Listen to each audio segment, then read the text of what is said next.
Hey everyone! Today we're diving into The Innovator's Dilemma by Clayton Christensen, a game changer in understanding business and innovation.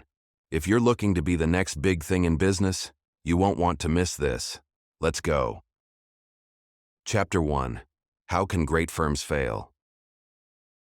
In this chapter, Christensen explores a startling paradox.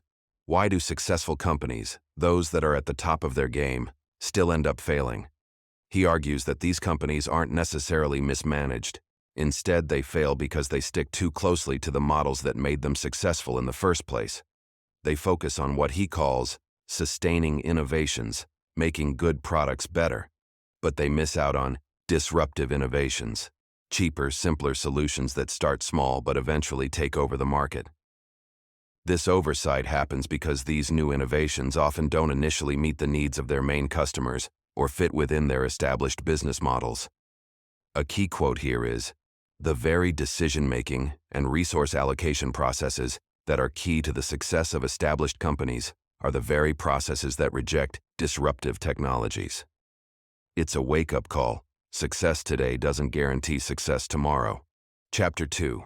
The Principles of Disruptive Innovation. Christensen breaks down disruptive innovation into its core principles. Disruptive technologies or business models initially target the bottom of the market, offering a product or service that's more affordable and accessible than existing solutions. Established companies often overlook these lower-end markets, focusing instead on improving products for their most demanding customers. This creates a gap that disruptive innovations fill. Over time, these disruptive innovations improve, moving up market and eventually displacing established competitors. The key takeaway here is the importance of not just looking at your current market, but also considering how simpler, more accessible innovations can redefine the industry. Christensen emphasizes that disruptive innovations don't try to bring better products to existing customers, but instead they bring more accessible products to more people. Chapter 3. Disruptive technological change in the mechanical excavator industry. This chapter uses the mechanical excavator industry as a real-world example of disruptive innovation in action. It's a history lesson that shows how cable-operated excavators, once dominant, were gradually replaced by hydraulic technology. This shift didn't happen overnight. Hydraulic excavators started as less powerful but more flexible and easier to use, slowly improving over time to meet the needs of the mainstream market. This is a classic example of how a disruptive technology starts in a niche market and then moves up market, ultimately overtaking the established technology. This transition provides a clear illustration of how new technologies can disrupt even the most established industries. Chapter 4. Lessons of the American Watch Industry. In this chapter, Christensen examines the downfall of the American watch industry, which failed to adapt to the advent of digital technology. The American watchmakers, leaders in mechanical watch technology, dismissed the early digital watches as inferior and irrelevant. They were focused on making incremental improvements to their traditional watches and ignored the potential of digital technology. This failure to adapt led to their downfall as digital watches, which started as cheap, low-quality products, rapidly evolved and captured the market. This chapter serves as a stark reminder: adapt or perish.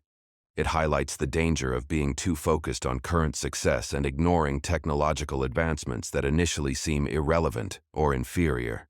Chapter 5. Your strategic intentions don't matter.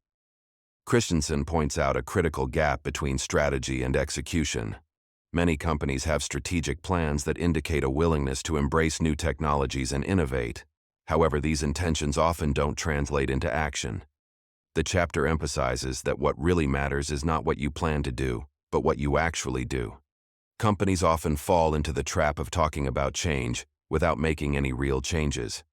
They might recognize the need for disruptive innovation, but fail to allocate the necessary resources or support to make it happen. This chapter is a call to action. Be agile, be adaptive, and turn your strategic intentions into reality. Chapter 6. Matching the architecture to the strategy. Here, Christensen delves into the importance of aligning your company's organizational structure with your innovation strategy. If a company's structure is not set up to support disruptive innovation, it will struggle to execute such strategies effectively. This misalignment can lead to internal resistance and a failure to capitalize on new opportunities. The chapter argues that companies need to create separate teams or divisions dedicated to exploring and developing disruptive technologies. These teams should have the autonomy to operate differently from the main business, allowing them to experiment and iterate rapidly without being constrained by the existing business model or organizational processes.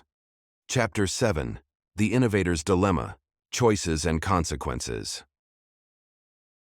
In the book's namesake chapter, Christensen presents the central dilemma faced by business leaders: choosing between sustaining current success or pursuing new, potentially disruptive paths. He discusses the tough choices that leaders must make and the consequences of these decisions. The chapter highlights how easy it is for leaders to continue focusing on what has made their company successful in the past, often at the expense of new innovations that could secure their future. Christensen's key message here is that leaders must be courageous and insightful in making these choices, understanding that every decision has its consequences. Chapter 8: Building the Capabilities for Disruptive Growth. The final chapter discusses how companies can build the capabilities necessary for disruptive growth. It's not just about coming up with innovative ideas. It's about creating an environment where these ideas can thrive. Christensen emphasizes the need for companies to foster a culture of innovation where experimentation is encouraged and failure is seen as a learning opportunity. He suggests that companies should invest in acquiring new capabilities and skills that are aligned with disruptive innovation. This includes fostering a workforce that is agile, adaptable, and continuously learning. The chapter underscores the idea that building these capabilities is essential for any company looking to stay relevant in an ever-changing business landscape. Leadership takeaways. 1. Embrace change as a constant and foster a culture of innovation and adaptability within your organization. 2. Prioritize long-term vision over short-term gains, being open to disruptive technologies that may initially seem unconventional or risky. 3. Encourage and reward creative thinking and experimentation, understanding that true innovation often comes from challenging the status quo. Accountability lessons. 1.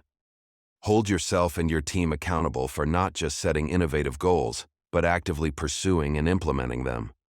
2. Regularly reassess your strategies and operations to ensure they align with evolving market trends and technological advancements. 3. Acknowledge and learn from failures or missteps in innovation, using them as valuable lessons for future growth and development. That's a wrap on the innovator's dilemma. Remember, in business, it's not just about the big moves, but also about being ready for the unexpected shifts. Stay innovative, stay disruptive, and let's go make it happen. Don't forget to like, share, and subscribe for more insights.